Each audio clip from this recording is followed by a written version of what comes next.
Tinklawan sa kanto, may dilawan sa dulo. Pulahan grabe ang sigaw, berde na todo-todo. May ilang vlogger na bayaran, kayang linlangin ang tao. Nagbebenta ng ilusyon, parang negosyo, puro ingay at kwento. Habang nag-aaway sa kulay, sa ngalan ng pabor at pera, ang ugat ng bulok na sistema. Tayo rin ang nagluluklok sa maling pagboto, kaya't corruption di na halos humihinto. Bayad na kulay, bayad ang salita, katotohanan binabaluktot at ibinenta. Sino ang may pondo?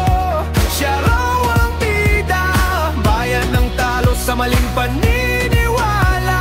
Oh Pilipinas, bakit ka bumabagsak? Bulag na suporta, maling boto'y nagdadala ng korupsyon sa bansa.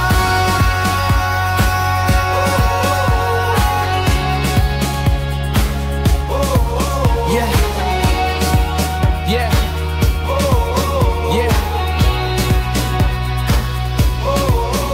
May kababayang bumoboto sa may record ng korupsyon. Kahit pa ulit-ulit sila pa rin ang sinusuportahan sa eleksyon. Bumoboto ng hindi kwalipikado para lang may posisyon. Para bang listahan lang ang boto, hindi tunay na misyon. Corruption, lambungan ng mali nating desisyon. May naniniwala sa matatamis na dila, sa pangakong walang laman. Tapos magagalit sa gobyerno, pero tayo ang nagluglok sa kapangyarihan. May lider ng relihiyon na hindi nagtuturo ng tamang pagpili. Bagkus sinuuto ang kongregasyon na sumunod kahit mali. Korupsyon ang naiwan sa pwesto na walang konsensya. Habang pinapaniwala tayo ng bayarang vlogger o media, sa istoryang pilit tayo'y nahiga sa papak ng problemang tayo rin ang nagbigay daan. Boto nating mali, yan ang ugat ng korupsyon. Hindi kulay ang basehan, kundi tamang edukasyon. Pili-pili ang sikat, hindi ang may integridad. Pinapasa ang kapalaran sa chismis at viralidad. Hinahayaan ang reliyon na gawing boto ang pag-aatas. Kaya't imbes na karunungan, konsensya'y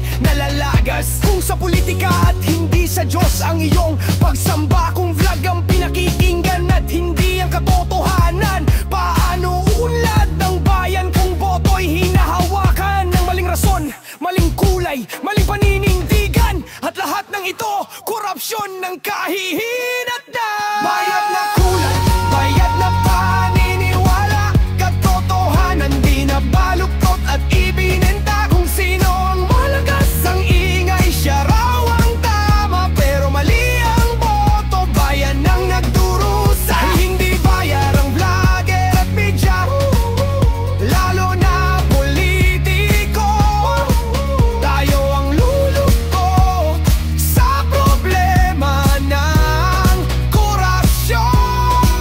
O Pilipinas, sana'y magising ka. Hindi kulay ang laban, kundi tapang sa tama. Ang boto ay buhay, wag natin ibenta. Kinabukasan ay hindi kanta o drama, kundi resulta ng tama at matalinong pagpili. Kung gusto ng pagbabago, magsimula sa sarili. Mag-isip, mag-aral at puso para sa bayan ang piliin. Dahil mali nating boto, kulay paniniwala, ay siyang nagpapalakas ng korupsyon sa bansa.